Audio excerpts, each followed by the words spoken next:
Fire sign. So, ayan. First day of Burr month. September 1, 2024. So, mag-cleanse muna tayo ng space natin, ng energy, para naman maiwan na natin yung mga bigat, ng mga nagdaang buwan or itong August.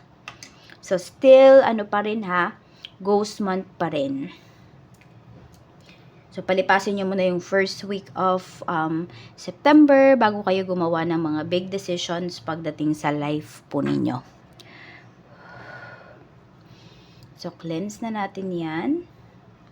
Sa mga hindi pa po nakasubscribe dito sa ating channel, please subscribe na po kayo and pa-like na din po ng ating video. At sa mga nais pong mag-avail ng ating private readings, ng ating Evil Eye Amulet, ng ating Tears Bracelet, makikita nyo po yung link sa description box, Tarot Intentions by Aliana Reyes. So, tignan po natin kung ano ang mensahe. Okay. Spirit guide, mensahe po natin kay fire signs.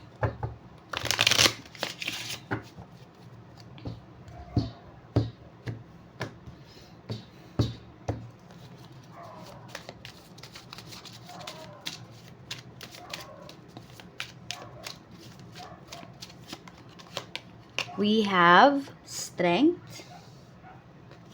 Meron tayo ditong the world. Tapos, we have the tower. Ayan. So, meron bang mga big changes sa life ninyo? Ito naman, hindi kayo yung nagdesisyon nito.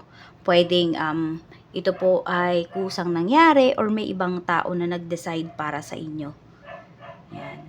Ang nakikita ko lang dito is need ninyong i-accept kung ano man yung mga pagbabago na yon na nangyari sa life ninyo. Kasi kayo naman yung mas mahihirapan, fire signs, pag hindi ninyo in-accept yung mga bagay-bagay na yan. So, might as well, diba, i-embrace nyo na, i-accept nyo na yan.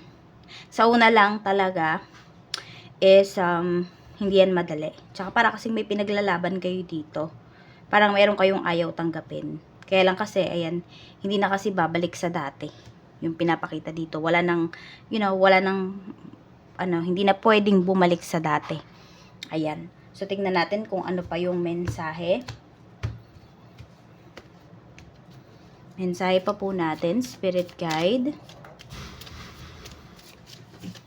Okay, we have Girl Talk. Meron tayo ditong Love Call. Meron tayo ditong Healing Heart. Okay, so for some of you, pwede po na kakagaling nyo lang sa heartbreak. Siguro ito yung nilalaban pa ninyo. Ayaw pa ninyong pumayag na magkahiwalay kayo ng person mo. Pero kasi doon na talaga siya papunta. Kasi walang foundation yung relationship. Ayan, so 'di ba ang mabuti nyo pang gawin is i-release nyo na yung mga nararamdaman ninyo. Tapos mag-move forward na kayo. I-heal ninyo ang inyong mga puso. So, pag may inaalis talaga sa life natin, ang isipin nyo na lang is, okay, inalis kayo sa isang toxic relationship, inalis kayo sa isang problema. Kaysa magmukmuk po kayo.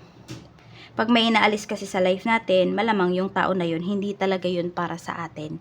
Or yung isang bagay na yun, or yung isang trabaho na yun. Tignan pa po natin ano pa yung mensahe para sa'yo ngayong araw. Ano tong strength? I-clarify natin yan. Meron tayo ditong Queen of Wands. Okay, so pwedeng ayan, merong isang tao dito. Pwedeng ikaw naman to, fire signs. Pero pwedeng may isang tao dito, kapwa mo, fire signs na nangungulit sa'yo. Okay, so parang yung gusto niya talaga, pinipilit niya sa'yo. So yung taong to, pwedeng nawawala ng respeto sa'yo. The world, we have the Hanged Man. Ayan, yung iba sa inyo parang ayaw nyo pa talagang mag-move forward. Ayaw nyo pang i-accept kung ano man yung mga dapat ninyong i-accept dito. Okay, pero may nakikita naman ako dito. Marami kayong mga sinasacrifice ngayon. Marami kayong mga tinitiis. Ayan, more on tinitiis para sa pagbabago na to. So, we have Queen of Swords. Ayan. So, medyo, ayan, gumagaan na yung inyong mga kaisipan or naiisip nyo na rin talaga kung bakit ba nangyayari yung mga bagay-bagay na to sa inyo ngayon. Okay, nare-realize nyo na kung ano ba yung dahilan. Okay, tignan natin. Nakikita ko lang dito parang may ayaw magpatalo sa'yo. Or ikaw ba yung ayaw magpatalo dun sa isang tao na yon? I mean, kunwari may discussion, di ba? May pinag-uusapan kayo. Ikaw yung tipo ba ng tao na hindi na lang pumapayag dun sa sinasabi ng isang tao na yon kasi alam mo na may punto ka? Or ikaw ba yung tipo ng tao na, o sige, yan yung gusto mong paniwalaan, yun yung gusto mong sabihin, fine. So, mga ganyan. So, tignan pa natin ano pa yung mensahe pagdating dito sa girl talk. Okay, we have 6 of Wands. So, marami yatang natuwang kaibigan mo na naging single ka na. Okay, maraming natuwa hindi dahil sa ayaw kanilang maging masaya. Ang nakikita ko dito, fire signs, lahat sila nakita na nila yung red flag. Ikaw na lang talaga yung hindi. So, masaya sila kasi natauhan ka na. Yan, so maririnig mo yan sa mga kaibigan mo na happy sila kasi ayun, nagkaroon ka na ng sarili mong desisyon. Yung tipong ganyan, pagdating sa relationship or masaya sila kasi naghiwalay na kayo nung person mo. Kasi nga alam nila na hindi nakakabuti yun sa'yo. Tapos, pwede rin na nawawalan ka din ng time sa mga friends mo. As in, 'di ba? Pwedeng ilang months or taon ba kayong hindi nag-usap, or nagkita-kita ng mga friends mo kasi hindi ka pinapayagan ng person mo. Yung tipong mga ganon. So, ano tong love call? We have 6 of Pentacles. Ayan. So, pwede po ngayon na yung mga hindi mo dati nakakausap, ayan, tuloy-tuloy na yung inyong mga conversation. Pwedeng nagkikita-kita na nga rin po kayo. Meron dito, sa sobrang tuwa, ililibre ka pa. So, we have healing heart. Tingnan natin, we have Knight of Pentacles. Ayan. So, pwedeng tinutuon mo yung iyong atensyon sa ibang bagay, ganyan. Pwede nga yung mga kaibigan mo, sila mismo may nirereto sa'yo. Okay? Kasi alam nila or kilala nila yung tao na yon. Okay, tingnan pa natin ano pa yung mensahe, fire signs.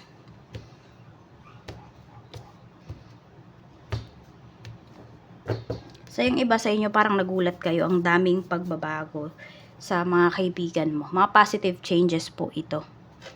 Tingnan natin. Pagdating po sa, ayan, tingnan naman natin to. Ano pa yung energy? We have 5 of Pentacles. So, ito, meron bang may utang sa inyo? Sinisingil nyo, pero ayaw talagang magbayad. Mukhang makapal ang mukha ng taong ito. Ayan. Tingnan natin. Or kayo ba ay nahihirapan, fire signs, financially man yan, emotionally, pero hindi kayo humihingi ng tulong kasi you feel na parang nakakaabala ka lang sa ibang tao pag ganun yung gagawin mo. We have 4 of Cups. Ayun. So, feeling mo, 'di ba, marami ka ng sinacrifice, marami kang pinaubaya, pero yun, parang feeling mo walang nakaka-appreciate. So, we have 4 of Cups. O kaya naman, marami ka ng ginawang hakbang, pero you feel stuck sa isang sitwasyon. Yun. Kaya nga sinasabi sa inyo ni Universe, 'di ba? Baka may pagbabago talaga na binibigay sa inyo. Okay? Or nandyan na kayo sa pagbabago, pero pilit ninyong bumabalik dun sa dati. Yan. So, kaya feeling stuck yung iba sa inyo dito. Tingnan natin. We have Knight of Swords. Okay, parang may gigil na gigil dito ngayong araw. Hindi ko alam kung gusto kayong makausap ng taong to eh. Pero alam mo yun, parang siya din mismo ay mayroong pinaglalaban yung taong to. Oo, parang gusto kanyang makausap. Yun yung nakikita kong energy dito. Tingnan pa natin ano pa yung mensahe. We have 2 of Swords. Ayan. So, happy talaga yung mga friends mo dito sa big decision na ginawa mo. Ayan. Lalong-lalo na pagdating nga dito sa kung nasa isang toxic relationship ka. Toxic relationship man yan with your family, with your other friends, with your love life. Yan. We have 3 of Swords. So, parang kahit ano pa daw kasi yung ibigay mo dito sa relationship na to, kahit na aminin mo pa, 'di ba, kung ano yung nararamdaman mo, mag-open up ka pa, hindi ka rin daw talaga maintindihan. So, ayan o, hindi hindi mare-reciprocate yung binibigay mo. Attention man yan, effort, love, time, hindi siya mare-reciprocate. Ayan po. Tingnan natin. Tapos, kung may nangungulit naman sa inyo dito, yung tao po na yon ay mayroon yung karelasyon. Or hindi lang ikaw, hindi lang sa'yo mabait yung tao na yan. Kaya be vigilant. Hindi lahat ng taong nakangiti sa'yo, hindi lahat ng tao na nililibre ka, hindi lahat ng tao na sweet sa'yo ay sa'yo lang sweet. Fire signs, yan yung sinasabi sa'yo dito. Ayun o, diba may dalawang babaeng energy dito or pwedeng dalawang lalaki yan. Pero pwedeng dalawang babae. So, ayan po o. 'Di ba? May tao dito na naguguluhan. Kaya kung meron dito, pumuporma sa inyo ngayon, merong nagpaparamdam sa inyo, you make sure na yung tao na yun is single talaga. So, you do some research. Mag-background check kayo. We have 9 of swords. Ayan, yung iba sa inyo, napupuyat pa rin kayo sa gabi. Kasi nga, hindi pa naman kayo totally healed eh. Diba? Nandun pa lang kayo sa process. So, wag nyo pong mamadaliin. Oo. Ito, may maniningil ba sa'yo? Kung meron kayong utang, pwedeng kayo yung sisingilin ngayong araw. So, parang galit na galit yung taong to. Tapos kayo dito, kabadong-kabado kayo kasi hindi nyo alam kung ano ba yung sasabihin po ninyo. Meron naman dito, naguguluhan pa rin still, no? Sa nangyayari sa life. Okay, accept nyo kung ano, kung nasaan kayo ngayon, na sitwasyon, nasaan kayong lugar, ano yung mga nangyayari sa life ninyo, i-accept ninyo para masolusyonan po ninyo. Okay? Hindi yung i-accept ninyo, tatanggapin nyo na lang kung hindi kayo masaya, kung nasa isang toxic kayo na sitwasyon, tatanggapin nyo na lang yan.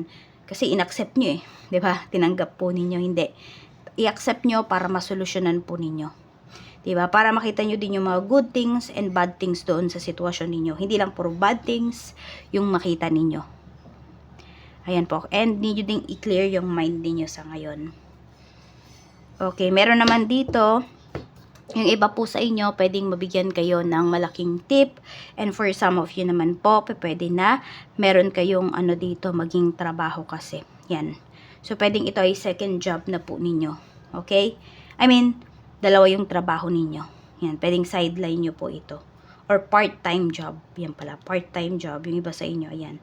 Kung naghahanap kayo, pwede po na kayo ay, ayan, mayroong trabaho dito na mahanap. Okay, ano pa ba yung mensahe?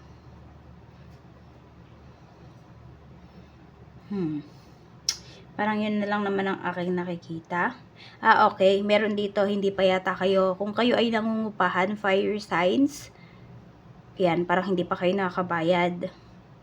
Yung iba naman sa inyo, pwede po na nagpapagawa kayo ng bahay, pero nabibitin siya kasi pwedeng nauubusan po kayo ng budget. Yan yung pinapakita dito. Okay? May umiiwas sa inyo, oh.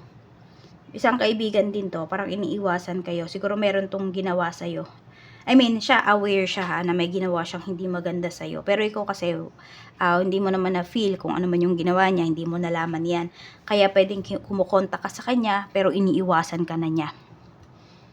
So, ayan lang po ang mensahe. Yan, meron talagang gustong-gusto kang makausap dito. Gustong-gustong makuha yung attention mo. So, ayan lang po, fire signs. Maraming salamat. Ingat po kayo always and more blessings to come.